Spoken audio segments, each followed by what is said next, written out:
Olá, bom dia, boa tarde, boa noite, boa madrugada. Aqui nós estamos na nossa super aula, né, com a pequena professora, a professora Graciana de Souza Lopes, que vos fala. Sejam todos bem-vindos.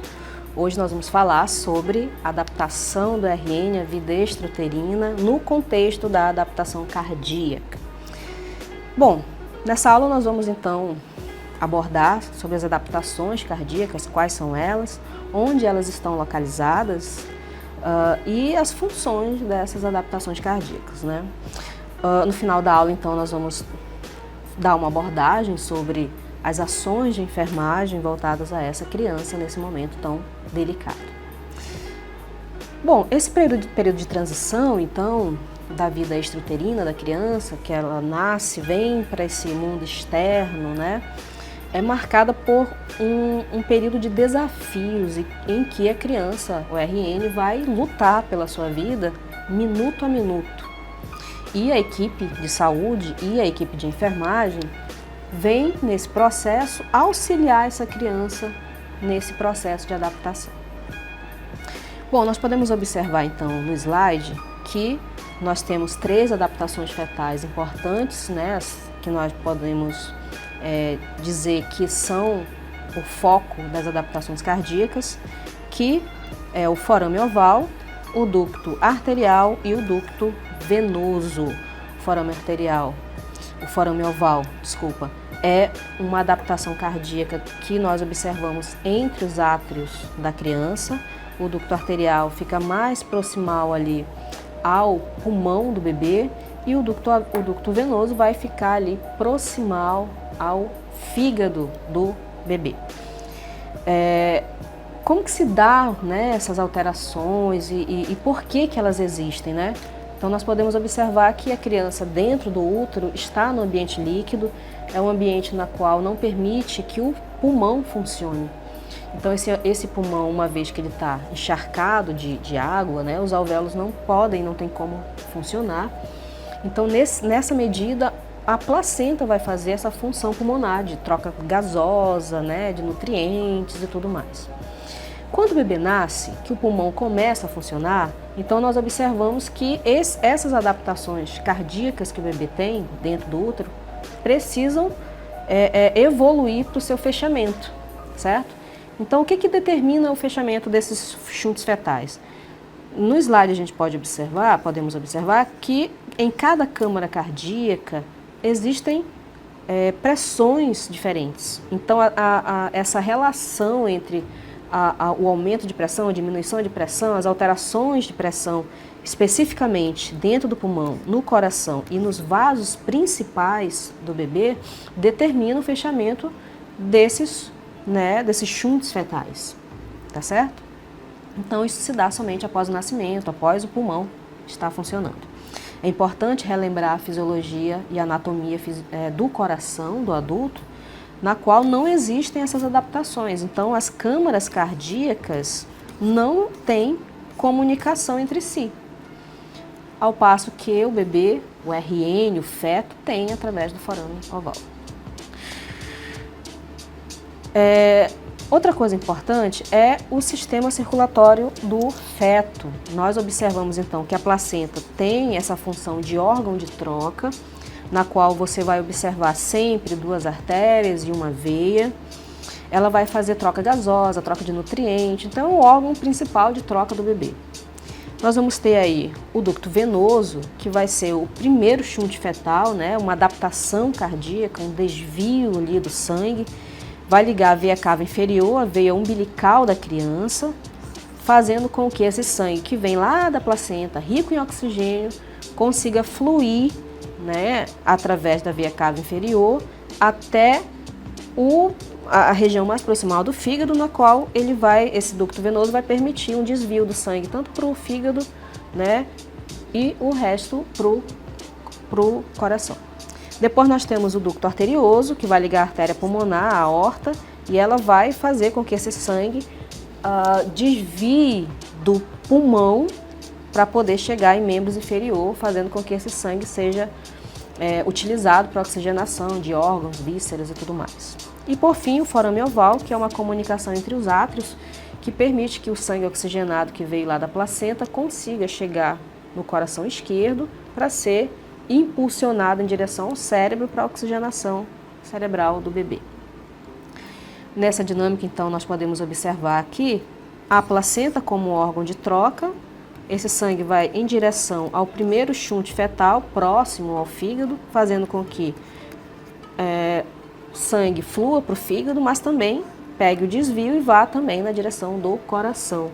Uma vez no coração, entrando pelo átrio direito, esse sangue pega uma carona aqui no forame oval e passa para o átrio esquerdo, fazendo com que, uma vez no coração esquerdo, esse sangue com alto teor, né, de oxigênio aqui, ele consiga fluir para a região cerebral do bebê.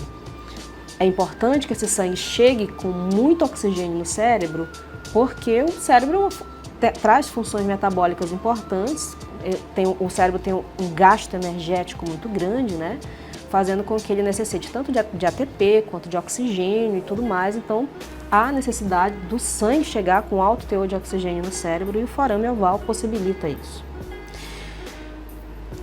E, por fim, nós podemos observar aqui o venoso, né, o arterial, levando 10% de sangue para o pulmão, porque esses 10% vão permitir que o sangue, que esse órgão permaneça viável, né?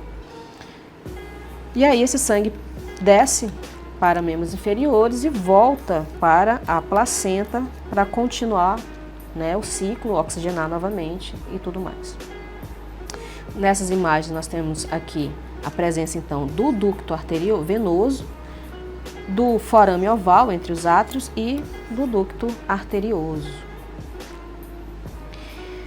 Então nós observamos nessa imagem aqui que o coração do bebê intraútero e fora do útero vai ter uma mudança de padrão.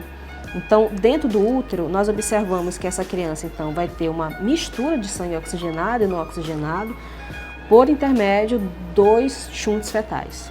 E uma vez que o bebê nasce e se adapta bem, né, a adaptação cardíaca, nós observamos então que esse fluxo de sangue oxigenado e não oxigenado é muito bem estabelecido, não havendo então mistura desse sangue, tá? Com relação às funções dos shunts fetais, cada um tem a sua. O ducto venoso vai ser uma adaptação cardíaca que vai permitir ao coração receber sangue oxigenado que vem lá da placenta. Então essa placenta vai mandar o sangue oxigenado em direção ao coração, né?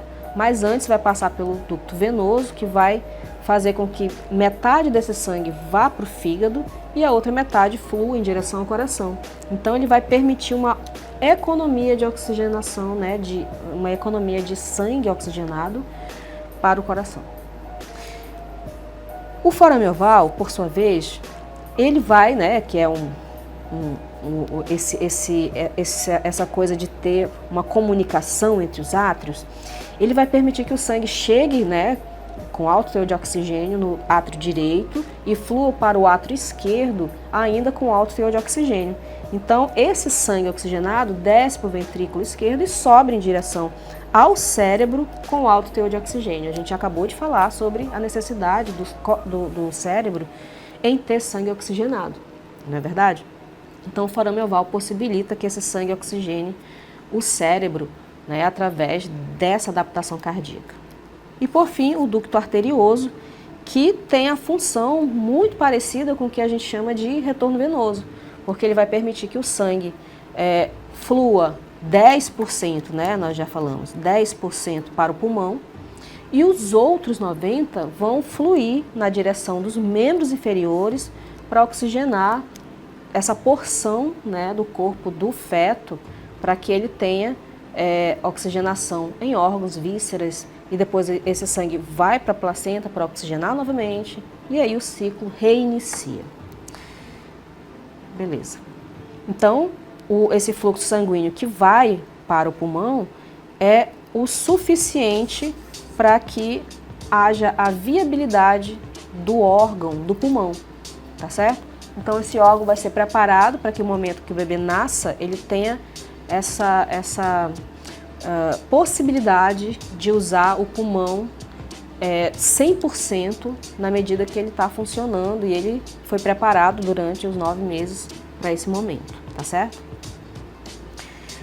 O fechamento dos forames, dos shunts fetais, se dará em 2 momentos. O primeiro é o fechamento funcional, o segundo é o fechamento anatômico.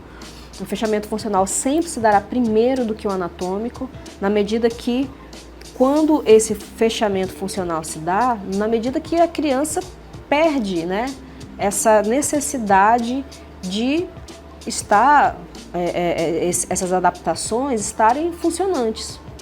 Então, por exemplo, se eu sei que o bebê nasce e ele começa a usar o pulmão, porque ele começa a respirar, começa, né, chora ao nascimento, usa o pulmão, faz as trocas gasosas, eficientes. Então, nesse momento, eu percebo que não há mais a necessidade do shunt fetal que vai desviar sangue do pulmão. Pelo contrário, precisa entrar sangue para o pulmão agora que ele está funcionando. Então, na medida que perde a função, a gente diz que perdeu, né, teve a perda funcional. E o fechamento anatômico é o fechamento anatômico, né, morfológico daquilo. Então, quando há essa questão dos ligamentos, da oclusão do forame, né? Então, onde tinha um ducto vira um ligamento. Então, esses fechamentos a gente chama de fechamentos anatômicos. Cada um se dará em momento diferente. O forame oval vai ter fechamento logo após o nascimento, e aí a gente vai dizer que é um fechamento funcional. E ele vai demorar cerca aí de 12 semanas para fechar anatomicamente. O ducto arterial vai ter o fechamento funcional em até 24 horas após o nascimento e tem essa relação entre o fechamento arterial com a adaptação respiratória, que se dá também em 24 horas. E o anatômico em até 4 semanas, aí, basicamente quase um mês de adaptação para fechar anatomicamente o arterial. O ducto venoso se dará funcionalmente o fechamento na hora que o cordão vai ser clampeado, né? E anatomicamente em até 2 semanas após o nascimento. Então, a adaptação shunt fetal que mais, né, leva tempo para fechar é o forame oval. É por esse motivo que nós observamos que o bebê vai permanecer com sopro, né, principalmente durante o choro, sopros que a gente vai chamar de sopros funcionais, então não são patológicos, mas em 12 semanas eles precisam, né, não existir mais. Então a função do enfermeiro é avaliar a cada vez que o bebê vai fazer acompanhamento, fazer a ausculta cardíaca para saber se ainda permanecem os sopros. Hoje nós temos também a questão do teste do coraçãozinho, que nos dá um parâmetro muito bom de avaliação para saber se o bebê está com um comprometimento maior cardíaco, né? Com relação às ações de enfermagem, nós temos aí o monitoramento da função cardiovascular através do exame físico feito pelo enfermeiro, avaliação da presença de cianose na criança, qual é o tipo de cianose, se é cianose de extremidade, cianose central, não é verdade? Avaliação de pulso nessa criança, avaliação do monitoramento da pressão arterial dessa criança, o monitoramento da saturação de oxigênio do bebê, nós podemos observar nas fotos também esse tipo de situação, esclarecimentos à família, oxigenoterapia, que é super importante também para bebês que têm dificuldades de adaptação, e o monitoramento dos exames de função cardíaca da criança. Bom, espero tê-los ajudado. Foi um prazer estar aqui com vocês e até a próxima. Um beijo e um queijo. Tchau!